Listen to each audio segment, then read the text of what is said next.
Chers Thaï, chères sœurs, chers amis, bonjour. Nous sommes aujourd'hui le samedi 21 novembre de l'an de grâce 2020, pendant la retraite des pluies, et nous sommes dans la salle des Bougies Rouges au hameau du Bas. C'est important que vous puissiez nous imaginer dans l'endroit où nous sommes. Aujourd'hui, nous avons choisi pour vous, pour nous, un sujet très important qui est la responsabilité. Notre sœur Sani m'a dit, avez-vous une idée? Et le mot est venu spontanément, la responsabilité. Quand j'ai cherché la définition sur le dictionnaire, j'étais un peu impressionnée parce que ça veut dire répondre d'actes mauvais devant la justice. Je me suis dit, mon Dieu, pourvu que nos amis ne soient pas pris dans cette idée-là, parce que nous allons regarder le sens de la responsabilité avec les yeux du Bouddha, puisque nous sommes ici en sa compagnie. Nous avons aussi regardé j'ai demandé à ce qu'on regarde dans la philologie pour essayer de mieux comprendre le mot. Et le mot en latin, c'est responsus, qui doit répondre de ses actes. Je me souviens, petite fille, avoir attendu avec beaucoup d'attente, une attente très forte, l'âge de mes 7 ans. Je voulais vraiment avoir 7 ans. Alors, pour les personnes qui ont mon âge ou qui sont un peu plus jeunes ou plus âgées, vous devez deviner pourquoi. Mais pour nos plus jeunes sœurs, je ne sais pas du tout si ça a un sens pour elles. Quand nous étions enfants, on nous a dit 7 ans, c'est l'âge de la sagesse. Alors, on voulait être vraiment grande déjà, c'est-à-dire on voulait être vraiment sage. Et j'ai toujours eu 1 an et quelques mois de plus que ma sœur, donc j'étais sage soi-disant avant elle. Mais il s'avérait qu'elle était plus sage que moi. Donc je ne sais pas si on peut se fier à ces 7 ans, mais 7 ans, ça a été vraiment pour moi un passage très important. Quand mon petit frère est né, j'avais juste 5 ans. Et maman m'a dit, maintenant tu es responsable de ton petit frère. Il est plus petit que toi, il est tout fragile, il faut t'en occuper. Alors, je me suis jamais occupée de mon frère, comme certaines de mes sœurs se sont occupées de leurs frères et sœurs, qui à 5 ans assumaient ce qu'une maman faisait dans la journée, avec un bébé, un nourrisson. Non, je m'en occupais à ma manière, c'est-à-dire bien encadrée par mes parents. Mais je savais aussi que comme j'étais l'aînée, j'avais la responsabilité de ce qui se passait chez les enfants au-dessous de moi. Maintenant, tu es grande, maintenant tu es responsable. C'est-à-dire, si les petits frères et les petites sœurs font des bêtises, tu dois être responsable. Tu dois les empêcher de faire des bêtises, tu dois les protéger, tu dois leur faire voir le bon chemin, tu dois leur faire voir ce qui est parfait, et ça ne ressemblait pas trop à ma nature. J'étais plutôt fantaisiste, mais je me suis beaucoup appliquée dans ce sens-là. Y a-t-il parmi vous des personnes qui sont les aînés des familles? Faites voir avec vos mains. Oui. Alors, quand on explore la position d'aîné, on est habillé de responsabilité. Et c'est merveilleux, parce que nous devenons quelqu'un sur qui les parents vont pouvoir compter. Mais à partir de l'âge de 7 ans, ça devient vraiment sérieux. La responsabilité devient un rôle, parce que c'était associé pour moi au rôle de l'enfant aîné un rôle très important. Et le risque de l'enfant aîné, quand il prend en charge la famille, c'est de prendre l'autorité que les parents ont sur les enfants et de l'appliquer sur les plus petits. Est-ce qu'il y a des plus petits qui ont eu des aînés qui étaient très autoritaires? Oui, je vois. Hein? Quelques têtes qui approuvent. Oui, voilà. Ceci était dû au fait que comment devenir responsable d'un enfant, sinon en faisant comme la grande personne qui fait voir, qui nous enseigne à travers son expérience physique, sa façon de nous guider. Nous guide. Les parents m'ont fait voir à travers leur façon de parler, d'agir vis-à-vis de moi, vis-à-vis de mes frères et sœurs, comment il fallait être pour être responsable. Mais quelquefois, quand les familles étaient assez, j'allais dire rigides, ce n'était pas le cas, mais assez sévères, on transportait volontiers cette sévérité. Ça peut arriver quelquefois. Je voudrais que ensemble nous regardions à partir de quand nos parents nous ont donné la responsabilité de quelque chose de particulier. À quel âge est né le sens de la responsabilité en nous? À partir de quel âge, quand nous faisions quelque chose, nous étions conscients d'en avoir la responsabilité? Est-ce qu'il y a quelque chose qui naît en vous de ce souvenir, même s'il n'y a pas eu d'enfant après, hein? Responsable de son travail scolaire, responsable de mettre le couvert, responsable de ranger sa chambre, responsable, vous comprenez? À partir de quel moment vous êtes-vous senti responsable de votre vie ou de ce que vous aviez à vivre dans votre famille? Et puisque je vois qu'il y a quand même beaucoup de personnes adultes, hein, adultes qui ont l'âge d'avoir des enfants ou les avoir élevés, à partir de quel âge avez-vous confié une responsabilité à vos petits, si vous avez eu des enfants, ou à vos neveux et nièces, si vous vous êtes trouvés entourés d'enfants, de personnes? Vous voyez, ça remonte à il y a longtemps. C'est jeune, le temps où nous a confié cette responsabilité. Avons-nous pu trouver du bonheur dans cette responsabilité? Avons-nous pu ouvrir notre cœur dans cette responsabilité? Avions-nous peur, si nous avions des plus petits, de nous faire gronder à leur place, qui arrivait, hein?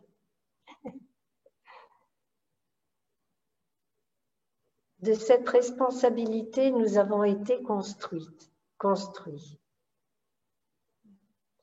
Je ne sais pas si les mamans chattes demandent à leurs aînés, parce qu'ils naissent tous ensemble, à la queue leu-leu, hein, est-ce que chez les animaux, le sens de la responsabilité apparaît si jeune? Je ne sais pas. Mais il y a un ordre, il y a une hiérarchie, il y a un ordre que l'on doit respecter. Et on a cette responsabilité chez les animaux aussi. Chez les animaux aussi. La hiérarchie, dans la hiérarchie, il y a le sens de la responsabilité. Dans notre communauté, il y a les grands frères, il y a les grandes sœurs, il y a les petits frères, il y a les petites sœurs, et chacun assume des responsabilités. Une responsabilité particulière ou des responsabilités. Et ça, c'est très important.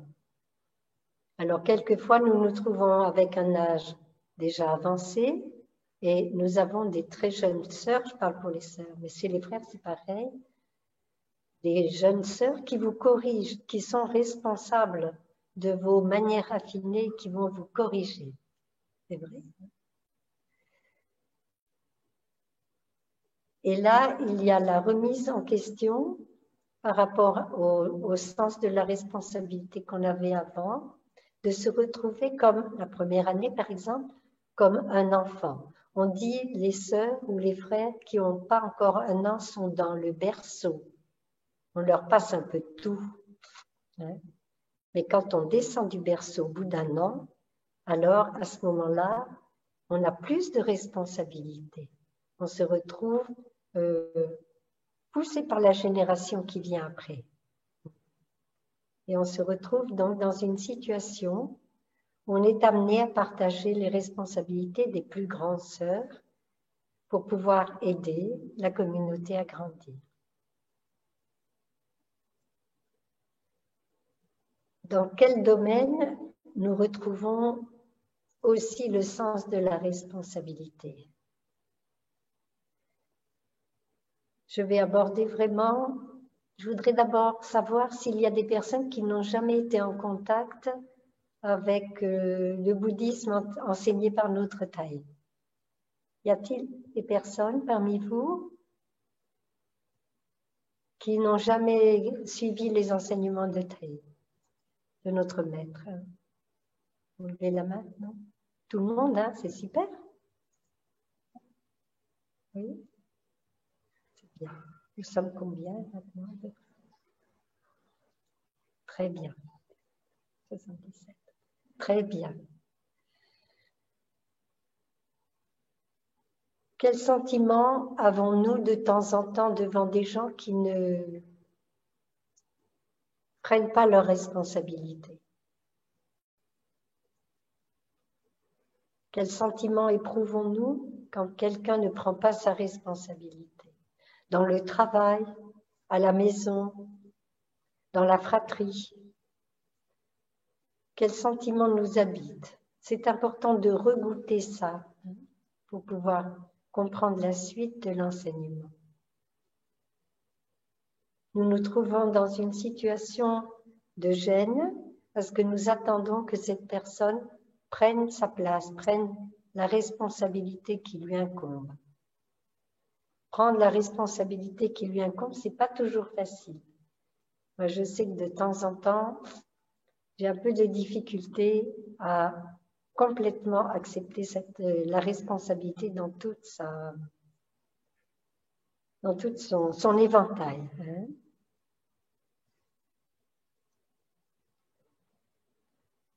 Certains d'entre vous connaissent l'histoire très fameuse de ce maître qui marchait le long d'un chemin et qui entend au loin le galop d'un cheval. Il est au bord d'une route. Il se retourne et il voit arriver vers lui, sur la route, un homme qui est à cheval. Et ce cheval galope sans contrôle. Et l'homme est accroché de toutes ses forces à la crinière et avec ses jambes essaye d'enserrer le cou du cheval.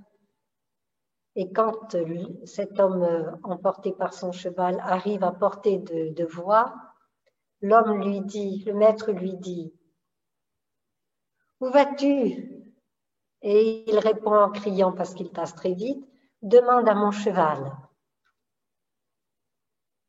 Vous connaissez cette histoire? Elle est très célèbre. C'est notre histoire quand on n'a pas de pleine conscience. Demande à mon cheval. Je suis emportée par une émotion. Où vas-tu? Demande à mon cheval. Je me souviens d'une fois où j'étais dans la salle de méditation, il y a longtemps. Hein. J'étais peut-être novice, peut-être oui, la première année de noviciat. Et on devait me remettre ma lettre d'éclairage. Et j'étais confite de peur de recevoir une lettre d'éclairage. J'avais assisté à l'éclairage. Il était très gentil, très tendre. Et quelque chose me donnait un carnet de notes complètement horrible. Donc j'ai eu envie de me lever, quitter la salle. J'étais en Sangati, hein. J'étais assise dans l'ordre et j'étais loin de la porte. Mais j'avais très envie de me lever et quitter très vite la salle parce que j'avais peur. je me suis retrouvée sur un cheval blanc qui galopait très vite. C'était une jument blanche qui galopait très très vite. Et je savais qu'elle allait droit sur la falaise. J'étais toujours assise, hein. Je ne galopais pas dans la salle. J'accompagnais mon cheval, ou plutôt mon cheval me menait là, mon émotion me menait dans une direction qui était très dangereuse. Donc, j'ai réalisé que je pouvais maîtriser cet animal avec les rênes. Donc, j'ai pris les rênes dans la main gauche et avec la main droite, j'ai flatté son encolure. Tout ça, ça ne se voyait pas, hein, rassurez-vous.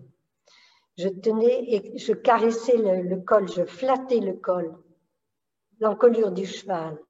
Et avec ma jambe droite, je poussais le cheval vers la gauche, doucement, en disant « Oh là, ma belle, oh là, ma belle ».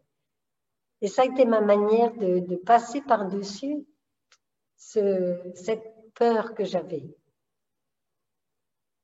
Le sens de la responsabilité dans le bouddhisme, c'est d'abord être responsable de soi-même, de nos pensées, de nos paroles et de nos actes. C'est quelque chose de très, très important. Ce jour-là, j'ai maîtrisé cette jument sauvage, mais je suis sûre que c'était grâce à toute la force de la présence de mes frères et sœurs qui étaient fort nombreux, qui tous respiraient sagement et n'avaient peut-être pas peur, eux, de la lettre d'éclairage. Je suis sortie après avec la lettre d'éclairage, je suis allée pleurer dans les bois, tellement j'avais peur de cette lettre. Quand j'ai eu un moment de répit, avec le souffle et les pas, je me suis arrêtée, j'ai ouvert la lettre et c'était un trésor. Il y avait beaucoup de belles choses qui étaient écrites à l'intérieur. Je m'étais fait peur toute seule. Oui, je m'étais fait peur toute seule. Vous voyez. Mais là, le sens de la responsabilité, c'est-à-dire, si je bouge, je vais mettre en danger l'harmonie de la sangha. Si je me lève et que je sors, à ce moment-là, ça va être quelque chose qui va faire bouger toute la sangha. Toute l'énergie de la sangha va être attirée par quelqu'un qui est émotionnellement en état de grande émotion et qui veut quitter la salle pour gérer son émotion. Ce n'est pas envisageable, ce n'est pas possible. Donc, il m'a été prêté cette belle image.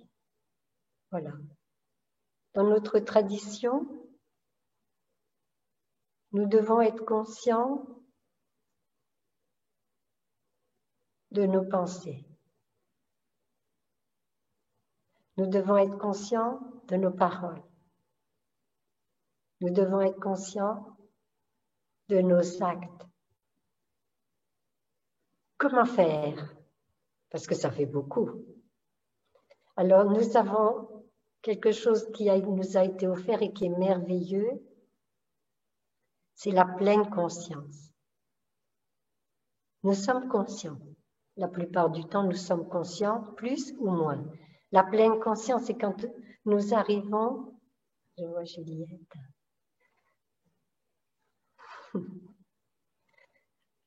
C'est la pleine conscience, c'est vraiment être présent à 100%.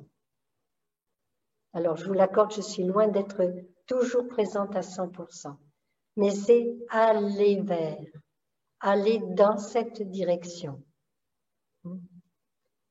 Vous connaissez les gathas du matin. Ce sont les vêtements de lumière dont nous nous habillons dès le matin. Conscient de s'habiller. Si je suis consciente de me réveiller, si je suis consciente de m'habiller, si je suis consciente de me laver, de marcher, de respirer, je vais ouvrir la porte de ma journée toute grande avec un beau soleil qui va entrer. Donc, nous avons la pleine conscience qui nous est offerte à travers le souffle, suivre notre respiration, la rendre consciente comme nous avons fait tout à l'heure grâce à notre jeune sœur Kung An. Sœur Kung An. Am. Kung Am. Qui tenait la cloche, qui tient encore la cloche. Elle est sage. Oui, oui, tu peux la faire voir. La voilà. Très mignonne.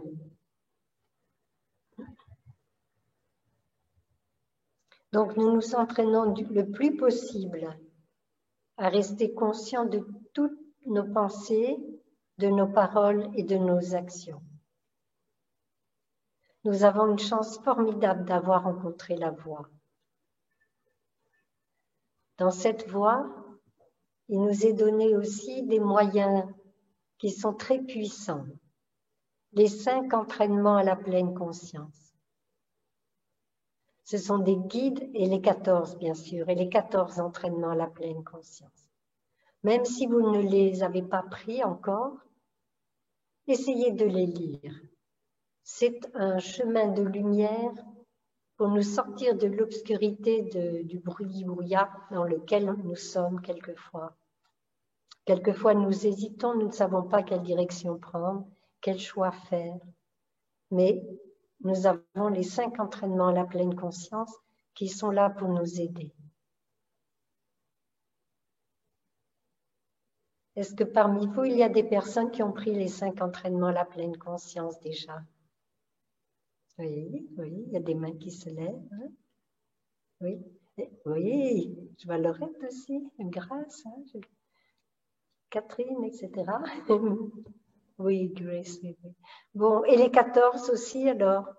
Et les 14 entraînements à la pleine conscience? Oui, Laurette. Oui, Grace aussi. Oui, Catherine. Qui encore? C'est que je ne me vois pas tout en même temps, alors on fait des...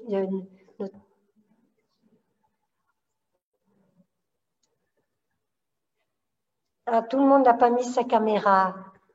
Il y a 2... Pardon? Ah, il y a Marie Audemars qui lève sa main aussi. J'aime pas être trop près de la caméra, parce que sinon je me vois trop gros, j'aime pas ça. Isabelle aussi. Mais il y a beaucoup d'amis qui n'ont pas mis leur... Il y a 2 pages qui n'ont pas de caméra. Vous voulez pas essayer de nous faire voir comme vous êtes beaux et belles? S'il vous plaît. Alors, bon, ça fait rien. Je continue. Parce que sinon, je ne vais pas y arriver jusqu'au bout. Oui. Qui c'est? Nadia aussi, hein? Nadia, très bien.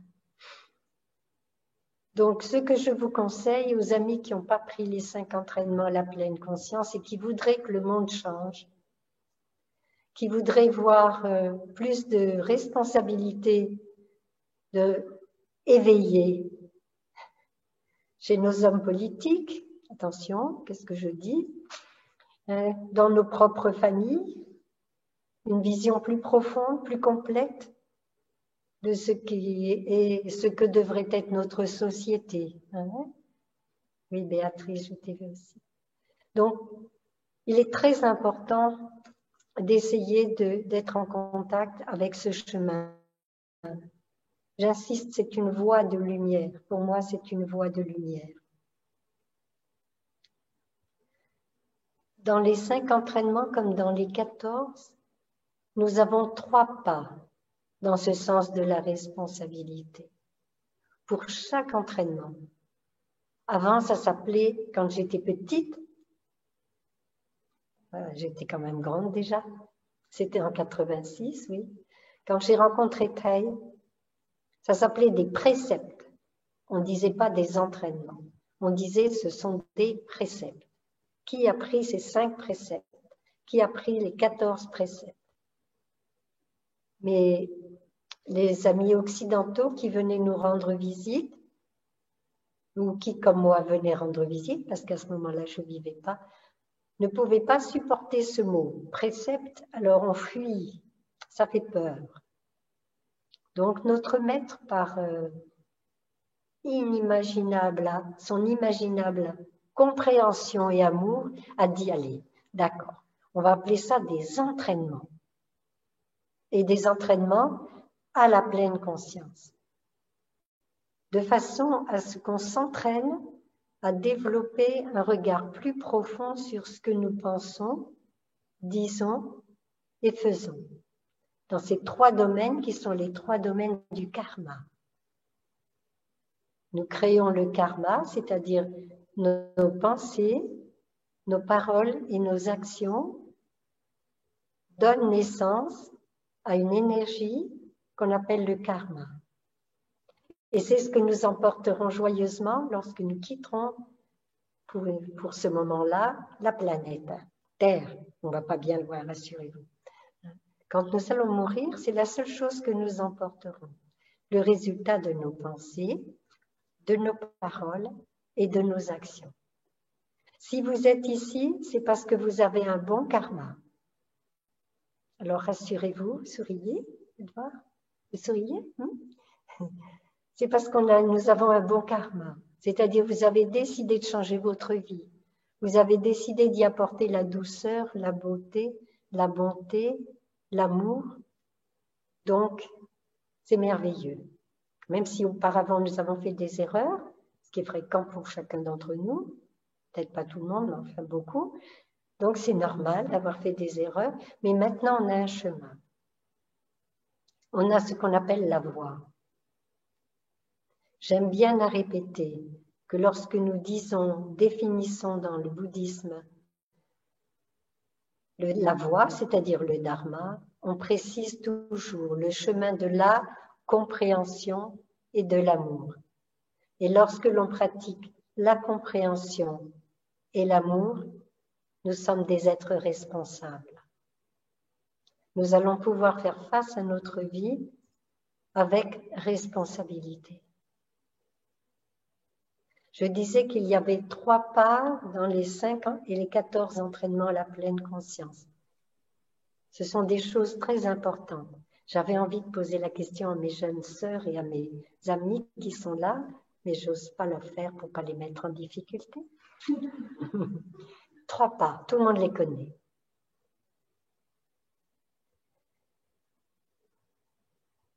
Conscient de la souffrance provoquée par. Voilà le premier pas. Conscient de la souffrance provoquée par. Et il y a 5 voies.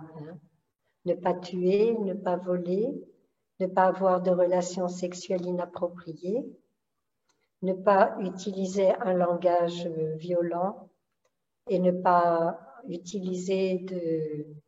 faire attention à la nourriture, prendre soin de la nourriture. C'est très important. Et ce sont des guides en fait. Ce sont de vrais guides, ces 5 entraînements à la pleine conscience. Donc, conscient de la souffrance provoquée par les paroles, par exemple, irréfléchies. Est-ce que je suis consciente vraiment que mes paroles peuvent apporter du désespoir, de la tristesse, de la colère, de l'incompréhension, etc. Est-ce que vous sentez ça? Que quelquefois nos paroles peuvent apporter du désespoir, de la tristesse, de la colère, des ruptures aussi.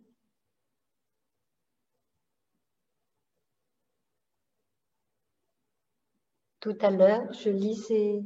Non, je vais continuer là-dessus. Faites-moi penser à vous parler des Jataka, le dernier Jataka que j'ai lu, du Bouddha, du temps du Bouddha. Donc, il y a cet engagement. Et on peut prendre cet engagement que seulement lorsqu'on a vu la souffrance soulevée par le manque de responsabilité du monde qui nous entoure et de nous-mêmes parfois. Quand on voit ce manque de responsabilité, de prise de responsabilité, d'acceptation des responsabilités. Il n'y a pas de jugement, vous ne vous sentez pas condamné. Nous sommes en chemin tous ensemble. Alors seulement, on peut commencer à regarder et à faire le deuxième pas. Le deuxième pas, c'est « je suis déterminé à ». C'est-à-dire, ça ne peut pas durer comme ça. Ça va durer comme ça jusqu'à quand? Quand vais-je pouvoir me prendre en charge ou quand la société va-t-elle pouvoir se prendre en charge? puisque nous sommes tous des citoyens et des citoyennes. C'est très important de comprendre ça et de voir ça. Donc, je suis déterminée à. Ça, c'est le pas qu'on fait dès qu'on a compris la souffrance qui était entraînée par ce qui était défini avant. Ensuite, le troisième pas. Vous le connaissez, hein? Je m'engage. Conscient de la souffrance. Je suis conscient de la souffrance. Deuxième pas. Je suis déterminée. Ça commence à bien faire. J'aime bien utiliser cette parole-là. Non, mais ça ne va pas du tout comme ça. Ça ne va pas. Pour me rappeler de changer de direction.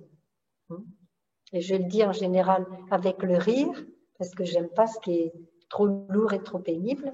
Je le dis avec le rire, et donc c'est un engagement. Je suis déterminée à, ça veut dire je vais regarder encore en pleine conscience, en grande profondeur, pour essayer de vraiment comprendre ce que moi, personnellement, ma petite personne qui est en fait reliée à tous les autres êtres vivants, peut faire pour que le monde change. Je me rends bien compte que le monde ne va pas bien. J'ai vraiment envie de le changer. Ça va durer jusqu'à quand cette fantaisie? Alors, je m'engage. Je suis déterminée, je m'engage. Et si vous pouvez regarder, lire ces entraînements, même ceux qui ne les ont pas pris, vous pouvez trouver ça, je pense, sur le blog du Village des Pruniers. On l'a pas sur les nôtres, si? La Maison de l'Inspire, on les a. Alors, s'il vous plaît, essayez de les regarder, imprimez-les, et puis, puisque vous avez choisi la responsabilité aujourd'hui, et oui, c'est vrai, c'est un titre vraiment, je me suis dit peut-être qu'ils seront 4 ou 5, ben non, je me suis trompée, c'est tant mieux. Donc, oui, c'est ça. Imprimez-les, si vous pouvez les imprimer, ou mettez-les en accès direct pour pouvoir les lire, par exemple, une fois par jour. Vous en lisez un, vous le lisez de tout votre cœur, et vous regardez avec les 3 étapes que je vous ai proposées, et qui sont écrites, vous pouvez les trouver tout de suite. Conscient de la souffrance, premier pas. On regarde ce que c'est que cette souffrance en profondeur. Je suis déterminée à, oh là là, ça c'est un pas de géant. Hein? Et troisième pas, je m'engage. Et quand on s'engage, on sait qu'on a mis les bottes de 7 lieues. Et que ces bottes de 7 lieues vont nous mener à la transformation réelle. Donc ceci est vraiment, vraiment très, très important. De façon à ce que nous puissions ensemble changer le monde. Changer le monde, c'est-à-dire faire sa part de colibri. Tout le monde connaît l'histoire du colibri, n'est-ce pas? Il y a des personnes qui ne connaissent pas l'histoire du petit colibri? Ah oui, hein? Alors, il y avait je vous la fais rapide parce que j'ai beaucoup de choses à vous dire. Il y avait un grand incendie et tous les animaux s'enfuyaient. Et il y avait seulement un petit colibri, vous savez, c'est des tout petits oiseaux qui sont grands comme ça et qui font du surplace, qui ont un grand bec et qui puisent le nectar dans les fleurs. Mais ils sont toujours en action comme ça. Et dans un cas comme ça, ils épuisent beaucoup, beaucoup de leur énergie puisqu'ils ne se posent pas. Ils sont obligés de boire énormément de nectar. Ça, je l'ai lu, c'est vrai. Ce n'est pas mon imaginaire. Et ce petit colibri, il allait au ruisseau, il remplissait de quelques gouttes d'eau son bec, il allait au-dessus du feu et il lâchait l'eau. Comme nos avions contre le feu, qui sont contre le feu, vous savez. Mais eux, ils ont un grand bec dessous, sont des tonnes d'eau qu'ils puisent dans la mer, souvent, ou un lac, et qu'ils relâchent en vol pour étouffer l'incendie. Et tout le monde se moquait de ce pauvre petit colibri en lui disant « Mais 3 gouttes d'eau pour éteindre l'incendie, ça va pas. Qu'est-ce que tu nous fais? C'est pas possible. Et qu'a-t-il répondu? Je fais ma part. Et c'est là que je veux vous emmener, dans cette vision de la responsabilité. Je fais ma part. Ici, loin de vous, nous faisons notre part pour éteindre l'incendie sur la terre. Nous faisons notre part. Vous faites votre part en venant puiser à notre part. Grâce à nos sœurs, sœur Sanine, sœur Tindo, la gentillesse de mes sœurs qui sont autour de nous, la gentillesse de notre communauté, nous pouvons ouvrir le Zoom là et être en contact avec vous, se nourrir mutuellement. C'est très, très important. Notre responsabilité, c'est de continuer à vous nourrir. C'est de continuer à vous offrir des enseignements, à partager avec vous notre amour de vous, notre amour de maman, la planète Terre, notre amour de la civilisation, de la société, notre amour pour Monsieur Coronavirus, pas trop, mais quand même, il nous pousse dans nos extrémités. Il a un rôle à jouer il a une responsabilité dans ce que nous vivons à l'heure actuelle.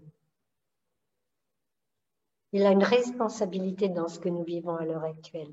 Sans lui, jamais je me serais mis devant un écran. Jamais je me serais mise devant un écran. Demandez à mes sœurettes qui m'ont accompagnée dans cette évolution. J'avais tendance à me cacher. Je ne supportais pas d'être en vue directe comme ça. C'était terrible pour moi. Mais vous m'avez permis de passer par-dessus cette habitude, qui était une peur non justifiée, pour pouvoir qu'on puisse se nourrir mutuellement. Votre présence nous nourrit profondément. Nous attendons le jour de notre rencontre. Il y a des personnes qui sont très près d'ici, qui habitent à côté. Elena et Philippe, par exemple, qui sont des amis très chers, qui ont fréquenté la maison de l'Inspire depuis longtemps,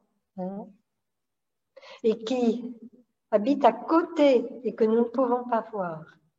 Mais voilà, alors ils viennent sur Zoom, Zoom, Zoom, et on s'amuse ensemble avec un sujet très sérieux, très grave et très joyeux en même temps. Et Hélène Pro, par exemple, ou notre amie Alix et son bien-aimé, qui habitent à côté de la maison de l'Inspire et qui ne peuvent pas venir nous rendre visite et pratiquer avec nous. Nous avons dit à Monsieur Coronavirus, je suis désolée, messieurs, de l'appeler monsieur, mais un virus, c'est masculin. Donc, Monsieur Coronavirus, vous croyez que vous allez nous séparer? Nenni, pas question. Nous allons trouver un moyen de continuer à nous nourrir mutuellement, à développer notre amour les uns pour les autres et à développer notre détermination à aider le monde à changer dans la bonne direction.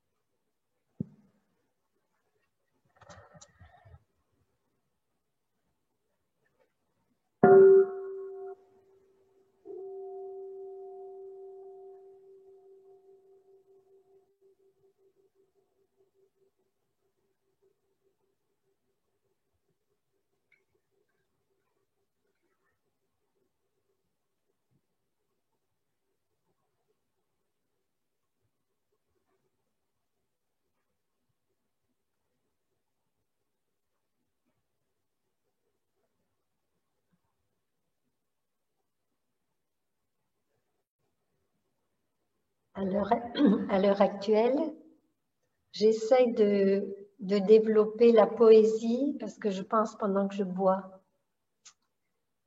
Vous voudriez offrir le chant, mes sœurs, mes amis?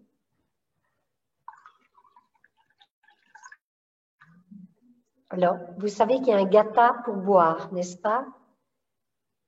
Mes jeunes mentis l'ont mis en musique, ce gata. Et nous voudrions vous l'offrir. Alors, moi, je tiens dans mes mains un verre d'eau. Si vous avez de quoi boire, vous pouvez faire pareil. Hein. Venez, rapprochez-vous, mes petites sœurs chéries. Voilà. Et toi, allez, vous pouvez te mettre en place. Et faire Kindo aussi.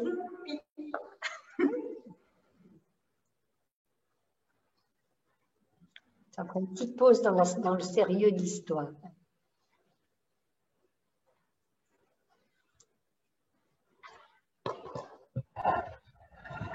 Voilà, merci. Allez, oui, c'est prêt.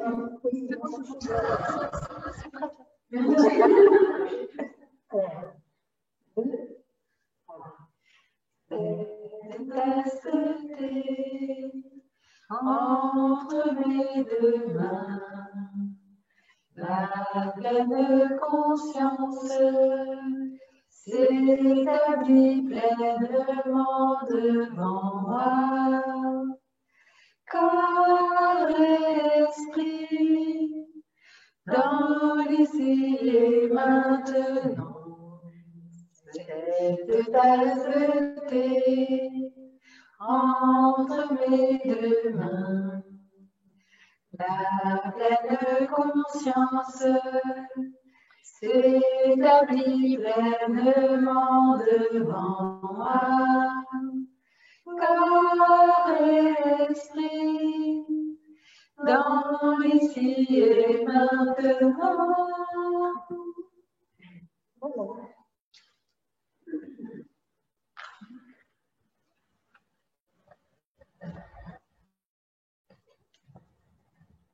Donc,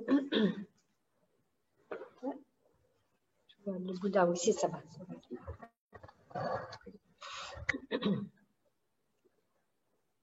Donc, je disais que j'avais le bonheur de mettre de la poésie avec l'eau en ce moment. Et pendant que j'étais en train de boire tout à l'heure, il y avait le chant à la Clairefontaine qui est monté.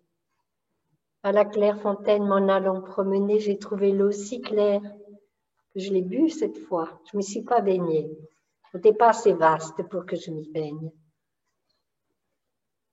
Et quand j'ouvre le robinet, en ce moment, de temps en temps, pas tout le temps, mais assez souvent, il y a un poème qui remonte naturellement en moi. C'est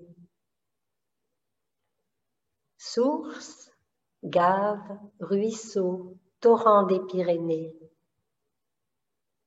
Monts gelés et fleuris, trône des deux saisons, dont le front est de glace et le pied de gazon. Et ça embaume le moment où je me sers de l'eau. Ça embaume. Ça a une odeur délicieuse. C'est le corps. Vous connaissez, j'aime le son du corps le soir au fond des bois. Hein?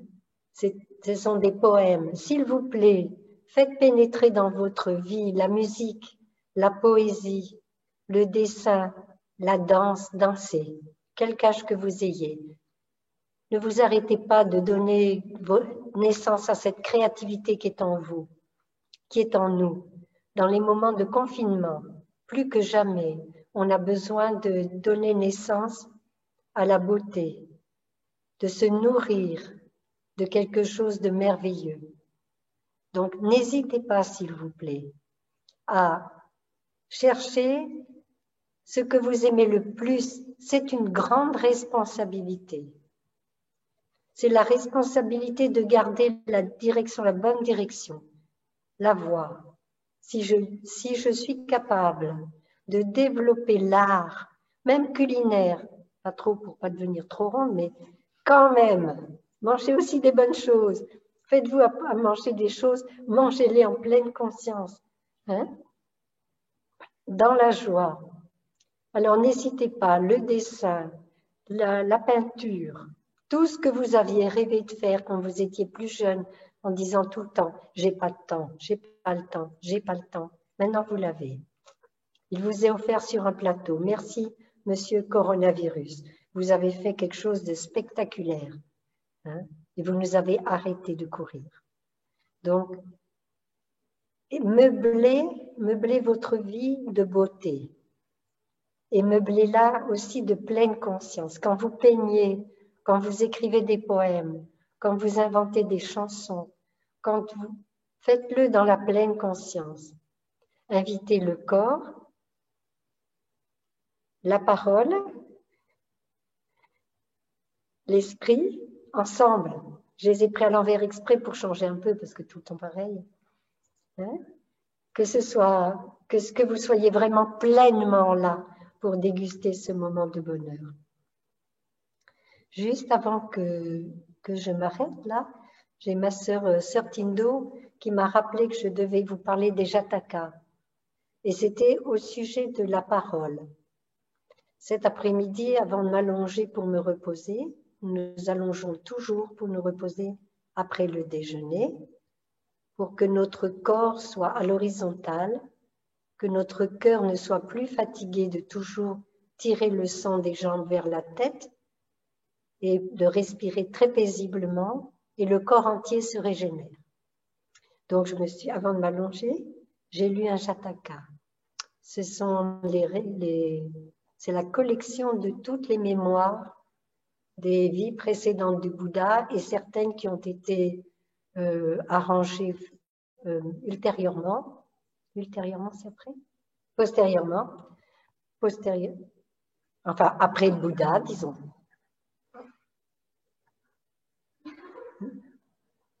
Bon, vous m'avez comprise. Là, il y a un doute. Je ne vais pas passer mon temps là-dessus, je vais vous parler. Ça m'arrive aussi de m'arrêter sur un mot. Donc, après le Bouddha, il y a des personnes qui ont introduit des légendes des différents pays et ils ont mis comme auteur de cette aventure le Bouddha, comme une vie antérieure du Bouddha. Lui en a parlé de 500 de ses propres vies, mais voilà. Et dans les jatakas, aujourd'hui, j'ai eu la chance de lire ce petit texte. Je vais vous le faire très court. En plus, c'est écrit dans un anglais très soigné, donc ma connaissance de l'anglais étant relative, mais j'ai tout compris quand même. Alors, à un moment donné, le Bouddha, semble-t-il, s'est retrouvé naître comme un veau. Et c'était un veau qui était particulièrement beau, vraiment agréable, doux, agréable, si bien que un jour, le maître chez qui il était né l'a apporté à un brahmane. Et il lui a donné ce veau comme cadeau en lui disant « Vous serez heureux parce qu'il est très doux, très gentil, très déterminé et c'est vraiment un être agréable. » Et ce brahmane a élevé ce veau avec toute la tendresse qu'il aurait donnée à son propre enfant. Il l'a abrité plus que confortablement, correctement, et il lui a donné, dit l'Écriture, du riz glutineux, donc très doux, agréable à manger, et beaucoup de bonnes choses. Et ce veau a grandi, grossi, et il est devenu un beau taureau. Un jour, il s'est fait cette réflexion. Comment rendre à ce brahmane tout ce qu'il a fait pour moi? Il me nourrit depuis que je suis tout petit, ça fait des années. Il m'a donné des choses très bonnes à manger, il s'est sacrifié pour me donner des choses très bonnes à manger. Que puis-je faire pour lui? Alors il a bien réfléchi, puis il a dit, je peux me mettre en concurrence contre un autre taureau, ou bien faire un pari comme quoi je suis capable de tirer, je ne sais pas, 10 chariots par exemple, chargés, les relier les uns aux autres, je suis capable de les mouvoir. Alors il est allé voir le brahmane et lui a expliqué. Il lui a dit, voilà, je voudrais payer ma dette. Est-ce que vous accepteriez d'aller voir monsieur X qui est très riche et de parier avec lui que je suis capable de tirer 10 chariots pleins avec du bois, enfin, bon. Et le brahmane était très content. Donc, il va voir cette personne, ils s'engagent tous les deux là-dedans. Ils commencent à attacher tous les chariots les uns avec les autres de façon à ce qu'ils puissent se suivre sans dévier. Et à ce moment-là, le brahmane s'assoit au moment il attache son taureau, qui est très puissant, il l'attache aux charrettes et il crie bien fort « Allez, rascal, fonce !» Quelque chose de très, très, très méchant, très, très, très désagréable. Il a entendu ça, il a été extrêmement blessé.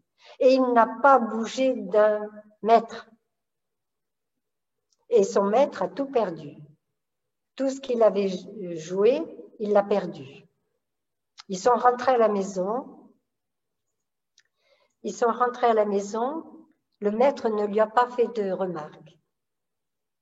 Mais il avait perdu, il s'est mis dans un coin, il était désespéré parce qu'il avait perdu. Et le Bodhisattva a attendu un petit peu, enfin, je pense, pour que la leçon serve. Hein. Et puis plus tard, il est revenu le voir et il lui a dit « Maître, vous pouvez recommencer, mais la prochaine fois, s'il vous plaît, tenez votre langue. Ne dites pas des choses comme ça parce que vous m'avez blessé. Je suis un animal, mais vous n'avez pas le droit de me parler de cette manière-là. Donc, vous m'avez jamais parlé mal. Vous m'avez pas parlé mal ce jour-là. J'ai donc refusé de travailler pour vous. Maintenant, vous pouvez y aller. J'ai autant de force. Mais cette fois, doublez la mise. Comme ça, vous récupérerez la vôtre. » Et c'est ce qui s'est passé. Et il n'a pas dit de méchants mots. Alors, qu'est-ce que ça veut dire? Ça veut dire qu'il faut être très vigilant par rapport à notre parole. Dans le bouddhisme, il est dit très clairement, tout vient de l'esprit. Tout vient de l'esprit. La façon dont nous allons nous comporter vient de la façon dont nous pensons. La façon dont nous allons nous exprimer vient de la façon dont nous pensons. Si nous avons quelque chose contre quelqu'un, une revendication ou quelque chose comme ça, la personne va le voir. Il va y avoir quelque chose de pas naturel en nous qui va tout de suite faire comprendre à la personne qui est en face que c'est pas forcément terrible aujourd'hui, c'est pas aussi bien que d'habitude. N'est-ce pas? Donc, pensée, parole et action sont une seule et même chose. Donc, lorsque nous allons parler, il faut être conscient qu'on va prendre la parole et conscient des paroles que nous allons dire. Nous avons des énergies d'habitude, des façons de parler, de prendre la parole. Ce matin, j'ai coupé la parole 2 fois à une grande sœur. Je m'en suis rendu compte, mais c'est une mauvaise habitude que j'ai. Elle n'est pas encore guérie. Donc, je vais m'appliquer un peu plus pour que ce soit mieux guéri, plus complet. Un jour, ça sera terminé. Donc, quand nous prenons la parole, il faut que nous sachions que nous allons prendre la parole. Nous avons un gatha. Vous savez que j'aime beaucoup les gathas. Un gatha pour le téléphone. Lorsque le téléphone sonne, nous nous arrêtons. C'est notre responsabilité. Qu'est-ce que nous allons offrir plutôt? Qu'allons-nous offrir à la personne qui va répondre? Vais-je lui offrir l'énergie dans laquelle je suis à l'heure actuelle? Je ne parle pas de moi, je vous parle. Et je suis consciente de ça. Mais la façon de répondre va dépendre de l'énergie dans laquelle nous sommes, n'est-ce pas? Donc, nous nous arrêtons, nous retournons à notre respiration. Nous respirons 3 fois pleinement, en relâchant l'abdomen, en relâchant les épaules, en laissant monter un sourire.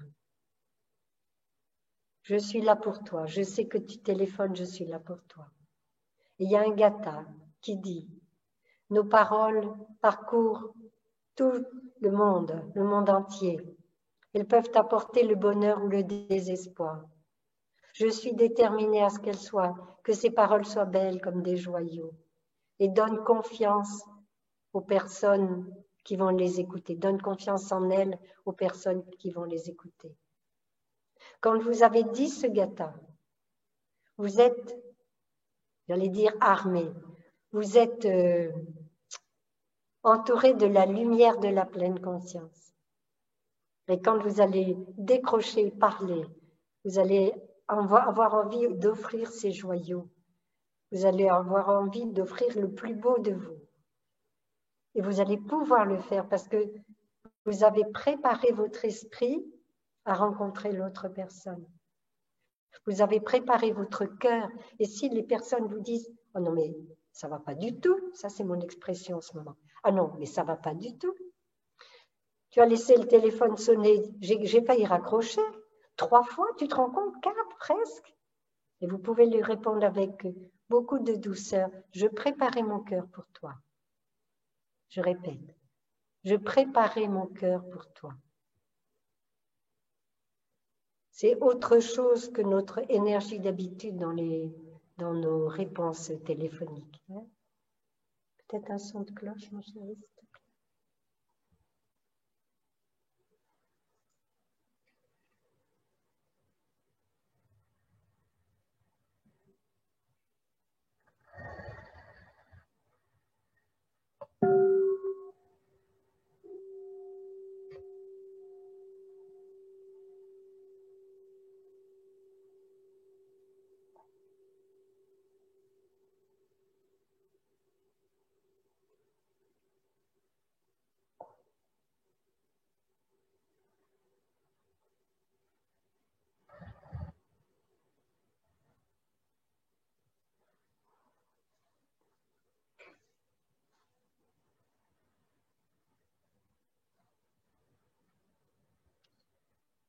Nous avons tous entendu parler de la pensée juste,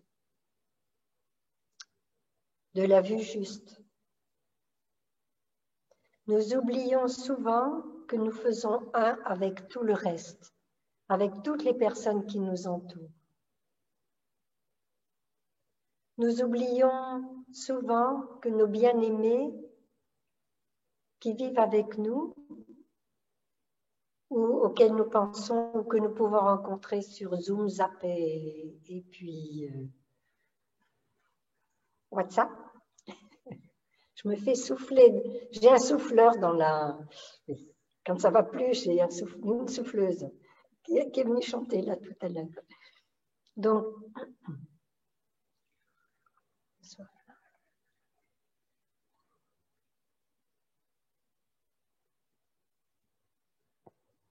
j'ai oublié ce que j'étais en train de vous dire. Je respire. Quelqu'un peut m'aider dans ce que j'étais en train de dire? Où j'avais, vous voyez, trop d'énergie. Je parlais de téléphoner, d'être en contact, de la vie juste. Ça y est, j'ai retrouvé le fil de mon chemin. La vue juste, c'est vraiment l'absence d'ignorance.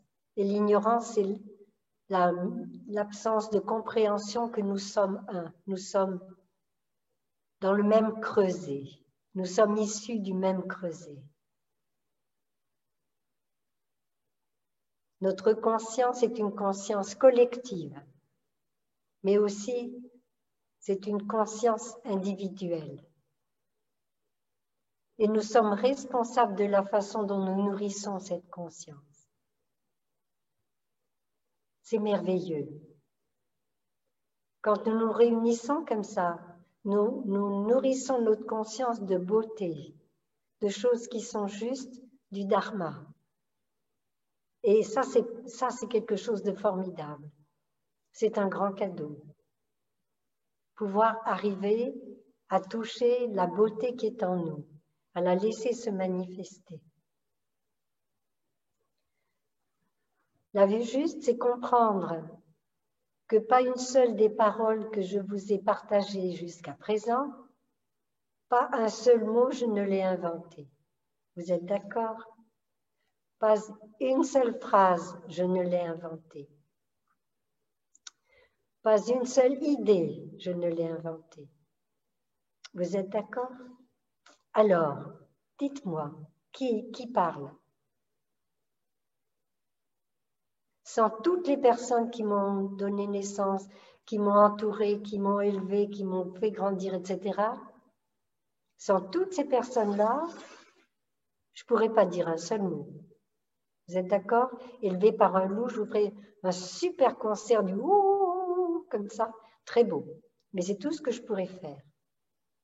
Et le reste de mon corps et conçu entièrement par mes ancêtres. Je ne veux pas recommencer parce que toutes les fois j'aborde ça, c'est indispensable de ne pas oublier ça. Tous mes ancêtres, tous mes ascendants, je suis présente dans tous mes descendants. J'en ai déjà quelques-uns, c'est pas mal. Mais si j'en avais pas, ça irait quand même. Hein. Tous mes descendants, et puis plus tous ceux qui vont se manifester, les oiseaux, les papillons, les fleurs, voilà, partout. Donc, et je suis entièrement, quand je dis je, c'est nous, hein, nous sommes entièrement tissés par l'univers. Nous sommes tissés par l'eau que nous buvons et par tout ce que nous mangeons. Ou y a-t-il quelque chose qui soit nous tout seuls? Même nos décisions sont des décisions que nous prenons en fonction de ce qu'on nous a appris, de ce que nous avons eu comme modèle, ou contre les modèles, parce que ça arrive aussi. Surtout pas comme ça, on va faire complètement autrement, mais c'est pareil, c'est à cause d'un modèle. Donc, la vue juste, c'est découvrir à chaque instant notre vie, j'exagère, mais j'en suis pas capable, mais je suis dans ce chemin. D'essayer de découvrir cette réalité. Nous sommes ensemble, nous formons une seule et même conscience. En ce moment, où que vous soyez, vous êtes totalement reliés, pas seulement par Zoom, mais par votre présence psychique et corporelle. Nos énergies sont unies. Hier, j'ai reçu un soin par un ostéopathe, un jeune ostéopathe. Et j'étais extrêmement heureuse de recevoir ce soin. Cette personne était absolument présente. Absolument présente. Et quand il m'a touchée, manipulée, avec énormément de délicatesse et de douceur, j'étais complètement, absolument présente. Et quand il a touché une partie de mon corps tout à fait au début, j'ai dit, le mot qui vient, c'est peur. Et peut-être une ou deux respirations après, c'était peur de ne pas réaliser, ne pas réussir. Et il s'est mis à rire en me disant, c'est ce que je pense. J'ai peur de ne pas réussir le soin que je vous fais. Et on a ri tous les deux. Qu'est-ce que ça veut dire? Je n'ai aucun don. C'est l'inter-être. Mais là, comme les esprits étaient complètement vides de pensée, qu'on était complètement connectés par les corps aussi, il me mobilisait la tête. J'avais eu un torticolien antérieurement. Eh bien, il était clair que nous avions une seule et même conscience et que ma jeune sœur qui était à côté devait peut-être être dans la même énergie, peur, et pas savoir si ça allait être, si ça pouvait se faire ou pas. En tous les cas, elle était complètement dans notre énergie. Si on avait demandé combien de consciences sont là, j'aurais dit une, tout en sachant qu'il y avait les trois autres consciences qui étaient des consciences individuelles. Un papa, une maman, un frère, une sœur, une amie. Vous avez tous fait l'expérience de ça, conscience collective et individuelle. Et j'ai donné, s'il y a des petits-enfants là, des enfants, des petits-enfants à garder, souvenez-vous d'une chose, quand vous quittez la chambre d'un enfant, que vous êtes arrivé à endormir, ne pensez pas à l'enfant, ne vous dites pas après l'avoir déposé dans son berceau ou son lit, pourvu qu'il ne se réveille pas, parce que vous allez entendre immédiatement. Et vous savez pourquoi? Vous l'avez induit dans cette direction-là. Et vous vous dites, mais c'est pas possible ce gamin. Dès que je le pose, il pleure. Mais non. Si vous posez l'enfant qui est endormi, vous reculez doucement, vous respirez calmement, complètement centré sur vous-même. Vous pouvez rentrer, vous coucher, dormir tranquille. Vous l'avez endormi. Mais si vous pensez qu'il va vous réveiller, il va se donner un grand bonheur à le faire parce que c'est délicieux les bras de quelqu'un qui vous aime. Donc ça, c'était pour la vue juste, d'accord?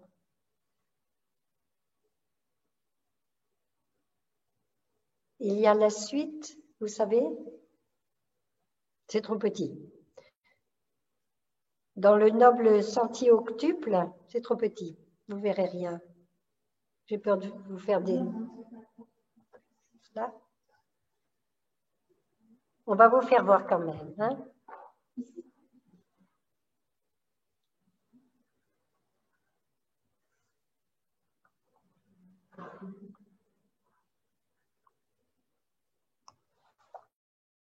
Vous voyez quelque chose sur l'écran? Ou c'est trop petit, comme disent les petits? Un peu petit, hein? Alors, ça fait... Oui, ça va, je vois, ça va. Merci beaucoup. Donc, lorsque nous avons touché la vue juste, si nous restons dans cette vue juste, tout ce que nous allons faire, ça va pour moi, je préfère les voir. Tout ce que nous allons faire, ça va être de le conserver, cette vue juste, dans les pensées, avoir des pensées justes.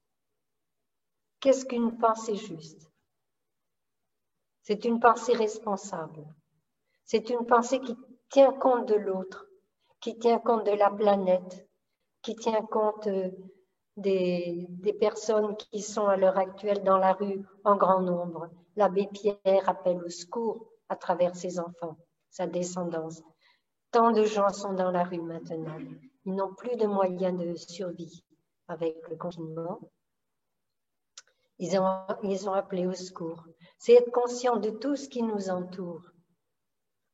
La vue juste et de savoir que nous sommes une partie de cette réalité.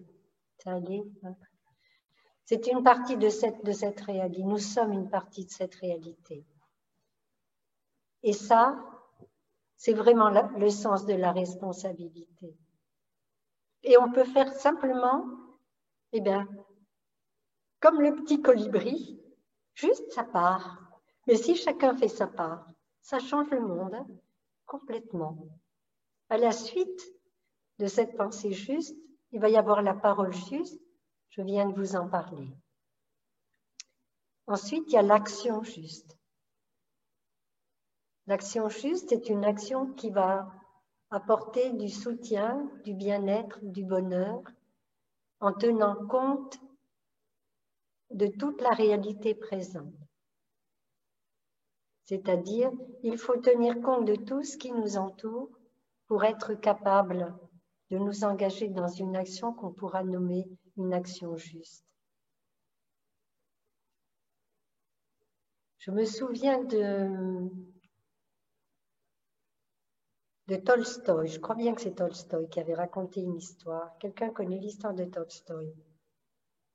Où un roi avait demandé, oui, tu la connais? Un roi avait demandé à ses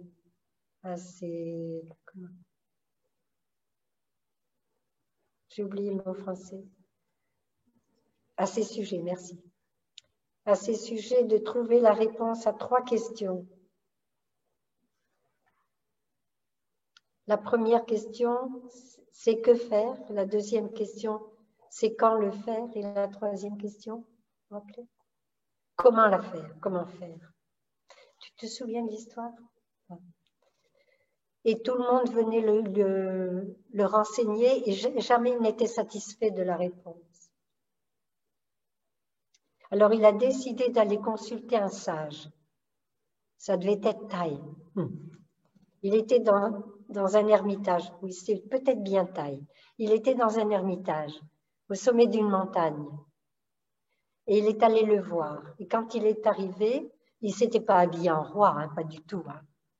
Il s'était habillé comme quelqu'un, pas comme nous, non. Peut-être comme vous. Hein. Il s'était habillé comme ça et il avait grimpé la montagne. Il avait laissé ses soldats en bas. Il avait demandé à monter seul parce qu'il ne voulait pas apparaître comme le roi pour que les réponses qui lui soient données soient des réponses neutres, sans teinte. Donc il est arrivé et il a vu que le sage était en train de retourner la terre. Il était âgé, mais il était très actif et il retournait la terre. Et à un moment donné, le roi avait posé une question, mais le sage n'a pas répondu. Il continuait son travail. À un moment donné, Il s'est arrêté pour respirer et le roi lui a proposé de continuer. Donc il a pris l'instrument, il a continué à retourner la terre. L'histoire ne dit pas s'il était rapidement fatigué, parce que probablement qu'il ne devait pas faire ça souvent. Mais il retournait la terre. Quand il a eu fini de retourner la terre, le moine lui a proposé de rentrer dans l'ermitage pour manger quelque chose. C'était l'heure de manger, ils ont préparé à manger. Et ils ont mangé. À cette heure-là est apparu un homme ensanglanté, avec les vêtements déchirés, qui est arrivé jusque dans la cabane pour appeler au secours. Lorsque le roi l'a vu comme ça, il a déchiré ses vêtements et il a tout de suite arrêté l'hémorragie et pansé les plaies avec ses vêtements. Et ils ont dormi tous les trois dans la cabane. Tu veux lire? Ils ont dormi tous les trois dans la cabane. Et au réveil, l'homme a dit, oui, merci. L'homme a dit au roi, l'homme blessé a dit au roi, Sire, j'étais venu pour vous tuer. Mais j'ai rencontré vos gardes du corps en bas. Ils m'ont poursuivi, m'ont reconnu, ils m'ont poursuivi. J'ai pu leur échapper.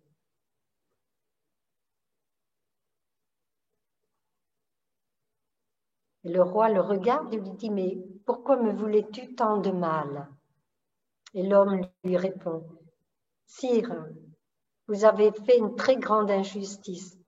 Vous avez eu une perception erronée, c'était Taille qui parlait, vous avez eu une perception erronée et vous avez cru que je vous avais trahi. Et comme vous avez cru que je vous avais trahi, vous avez exilé ma famille, vous m'avez enlevé tous mes biens, exilé ma famille, dispersé ma famille, et puis vous m'avez mis en prison. Alors j'ai décidé de vous tuer, parce que ce que vous avez fait, c'était ignoble. Et le roi, qui réalise son erreur, immédiatement demande pardon à son agresseur. Et l'agresseur lui dit, mais vous vous rendez compte, vous avez pris soin de moi. Vous m'avez protégé de mon hémorragie, vous m'avez donné à manger, vous m'avez couché, vous êtes occupé de moi. Je vous demande pardon pour l'acte que j'avais commis, que je voulais commettre. Et là, en quelques instants, toutes les réponses étaient données. Quand était le bon moment d'agir? Quelle était la raison pour laquelle on agissait? Comment on agissait? Juste être ici et maintenant, dans cette réalité, avec la vue juste, la pensée juste, la parole juste, l'action est juste. Tout simplement. On n'y arrive pas toujours. Mais on s'y essaye. On essaye de s'entraîner à ça. Après l'action juste, ce qui est recommandé par le Bouddha, c'est les moyens de vie justes, c'est-à-dire choisir un métier qui nous permette, qui ne porte tort à personne, ni à la terre, ni à aucune créature sur cette terre, ni les plantes, les forêts, les choses comme ça. Donc, ni les hommes, bien sûr. C'est un choix parfait. C'est un choix parfait de métier. Probablement, vous avez pu faire des métiers qui étaient très beaux ou changer de métier si ce métier vous avait pas plu. Il y a beaucoup de personnes qui changent de métier en nous rencontrant. Personnes qui choisissent des métiers plus proches de l'aide sociale ou des choses comme ça.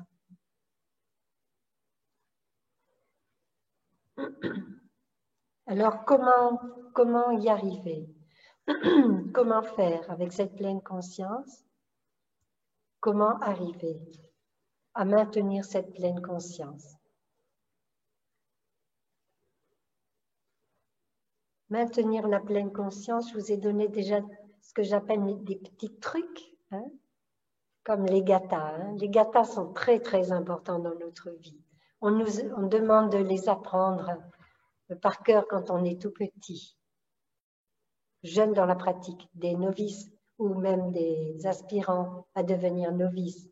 Et nos amis laïcs qui vivent avec nous ici, hein, et qui sont là, hein, vous savez, on en a 10, je ne me trompe pas, c'est ça? 11.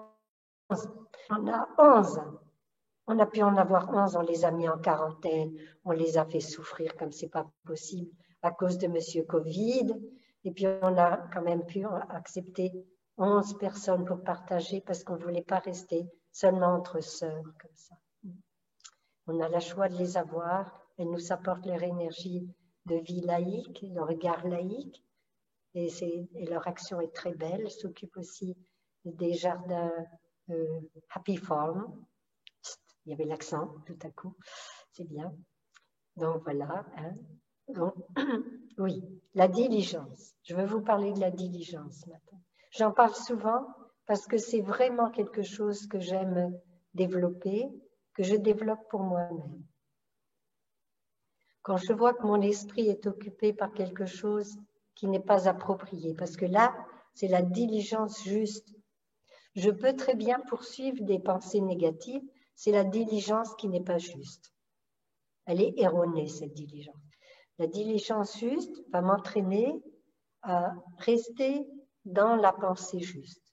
Si je vois que mon esprit commence à aller dans une direction qui n'est pas appropriée, je la ramène vers le chemin qui est le plus juste. C'est-à-dire, si je suis dans la critique, mais c'est pas possible, ça m'arrive presque plus. J'ai joué avec une amie laïque l'autre jour, là. Hier, je l'ai écouté et j'ai joué à ça. Il y avait des assiettes qui étaient restées, non, pas là. Il y a des assiettes qui étaient restées abandonnées avec un bol ou 2 bols et puis des couverts. Et j'ai regardé, ce n'était pas d'hier, ce n'était pas d'aujourd'hui. C'était déjà de plusieurs jours. Les fourmis avaient bien mangé, tout allait bien. Et j'ai regardé ça, puis j'ai regardé ma jeune amie qui était près de moi et je lui ai dit « Je suis désolée, ma sœur. J'avais complètement oublié de ramener mes affaires et de les laver. » Puis elle me regarde, je lui dis « C'est pas moi. » C'est-à-dire, ça n'est pas sœur Yaknim qui a laissé ça, mais dans un temps passé, c'est probable que j'ai pu laisser oublier quelque chose comme ça, un jour où j'étais appelée à faire quelque chose d'autre, et tout laisser en plan. Donc, Thaï nous dit, notre maître nous dit, quand vous êtes dans une situation comme ça, redressez la pensée, redressez la situation et dites, oh mon Dieu, j'ai complètement oublié de laver ça. Et là, la critique qui était en train de monter avec « oui, c'est pas possible, mais comment obtenir quelque chose, il n'y a rien à faire, quoi qu'on fasse ?» Ça tombe à la poubelle, ça se transforme en compost et ça donne de belles fleurs. Vous savez ça? Ça donne de belles fleurs. Et la belle fleur, c'est « oh zut alors, j'ai complètement oublié de laver mes assiettes. » Faites ça avec vos bien-aimés.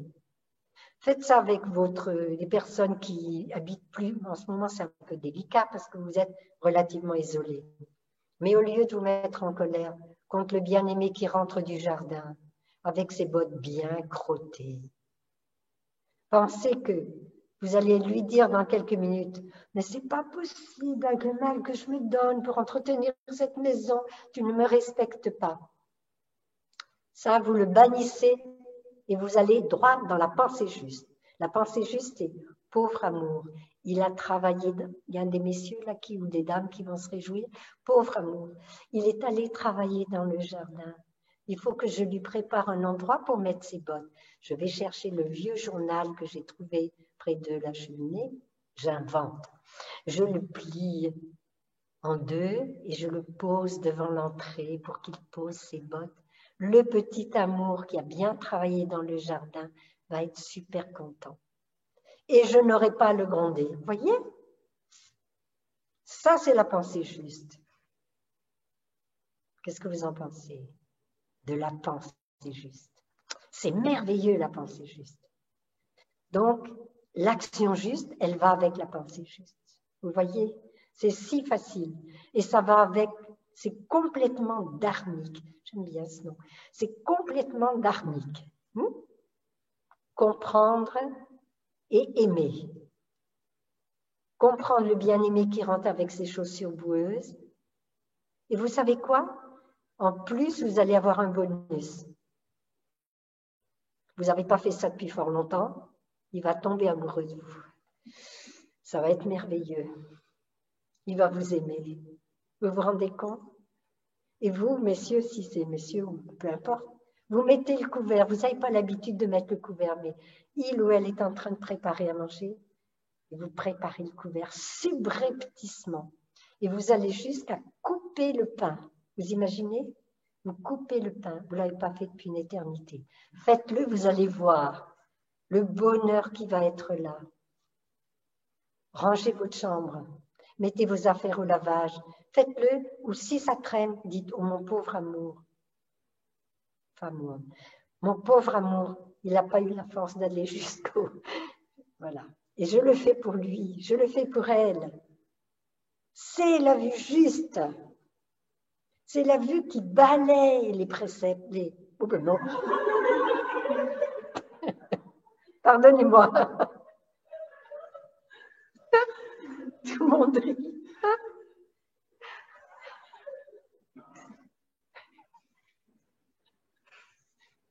Si vous riez, je ne pourrais plus parler. Retournez au souffle. Qui balaye les principes. Ah, mais normalement, il doit ranger la chambre. Elle doit faire le ménage. Vous comprenez? Ça tue l'amour. Ça tue la vie. Ça tue, ça tue. C'est ça qui tue. Que puis-je faire pour la rendre heureuse, les rendre heureux? Que puis-je faire? L'action juste. Ça, nous sommes toujours dans la diligence, hein? D'accord? Vous avez quelque chose à reprocher à votre partenaire ou à quelqu'un. Considérez vos propres erreurs d'abord. Allez faire un tour vers vos propres erreurs. Qu'est-ce que j'ai fait moi? Est-ce que je suis si parfait, si parfaite? Est-ce que c'est possible que je sois si parfait, si parfaite que je sois la personne qui va lui faire remarquer ses erreurs? Est-ce que vraiment je suis affichée perfection, mais perfection partout dans la maison? Non. Et ces beautés à lui ou à elle, vous les reconnaissez? Est-ce que vous les avez regardées depuis longtemps? Les avez-vous contemplées depuis longtemps? Avez-vous vu tout l'amour que ces personnes ont pour vous, qu'elles soient proches ou lointaines? Ne restez pas fâchés avec quelqu'un. N'ayez pas de rancune, de rancœur contre quelqu'un. Balayez ça. Hein. Gardez bien les préceptes. Balayez les principes. C'est très important. Ça me ramène à ma petite bêtise. On va demander un son de cloche, s'il te plaît, petite sœur.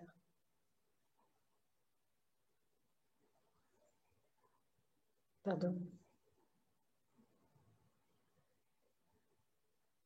Je sais. Je veux parler après un petit peu en direct.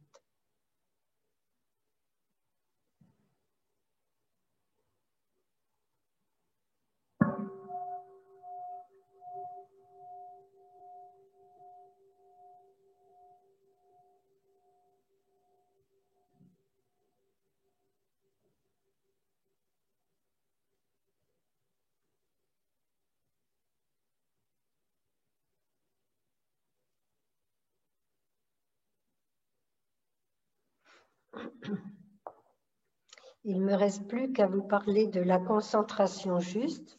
pour avoir fait le tour de tout ce que je voulais vous dire aujourd'hui. Quand on fait une erreur, il faut reconnaître sa responsabilité, sa part de responsabilité. Dans un conflit, notre maître, il est très équanime, notre taille est très équanime, il nous dit 50-50.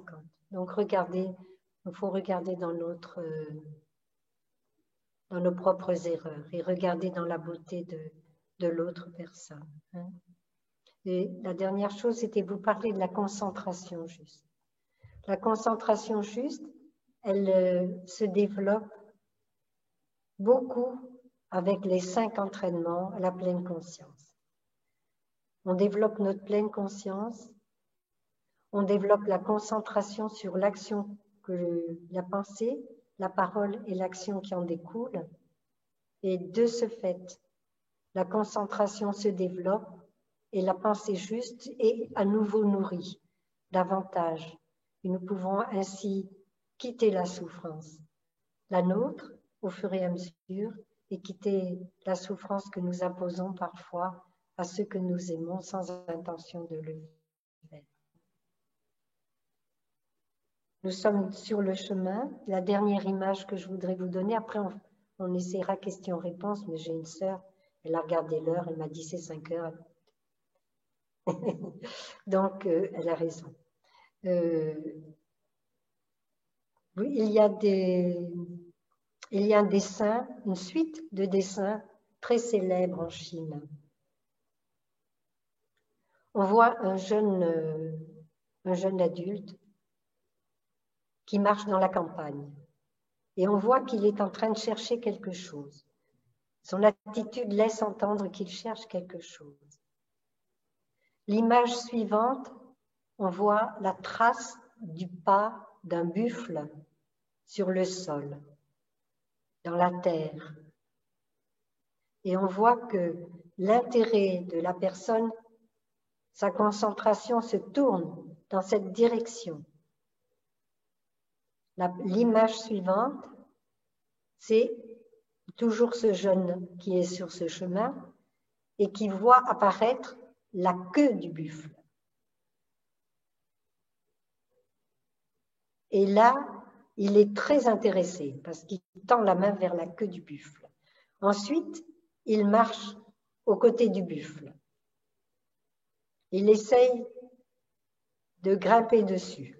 Les autres images, il grimpe dessus, sur le buffle.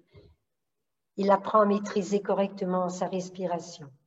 Il apprend à maîtriser correctement sa stabilité. Il apprend à maîtriser sa concentration, la vision profonde. Mais ce n'est pas encore maîtrisé. Après, on le voit sur son buffle et il joue de la flûte. Il ne le maîtrise pas du tout, son buffle. Il est juste assis dessus, sur son gros buffle, là, et il joue de la flûte. Il a un chapeau sur la tête, il joue de la flûte. Et la dernière image, c'est un paysage magnifique au sommet d'une montagne, paysage très beau, avec le chapeau et la flûte. Il n'y a même plus le jeune homme, il a disparu. Il n'y a même plus le buffle, il a disparu. Ils se sont reliés à la vacuité. Ils ont touché la réalité ultime. C'est la première bande dessinée chinoise. Je viens de découvrir ça en vous parlant. C'est très célèbre. Essayez de vous la procurer, cette bande dessinée. Essayez de voir la beauté du dessin. Essayez de voir où vous en êtes. Êtes-vous en train de chercher? Avez-vous vu le pas du buffle? Avez-vous vu sa queue? L'avez-vous vu, c'est-à-dire le dharma, se maîtriser soi-même, son esprit aussi? Êtes-vous en train de grimper dessus? Vous asseoir dessus? Jouez-vous de la flûte? C'est très intéressant de regarder ces très très beaux dessins avec cette vision profonde. Où en suis-je dans mon chemin? De temps en temps, je suis un peu en retard. De temps en temps, je suis un peu là, un peu là. et souriez de tout votre cœur à ce jeune adulte qui grimpe sur son buffle, parce qu'il lui faut beaucoup de patience, il nous faut beaucoup de patience pour arriver à gérer complètement notre vie en pleine conscience. Merci d'avoir écouté un sujet si sérieux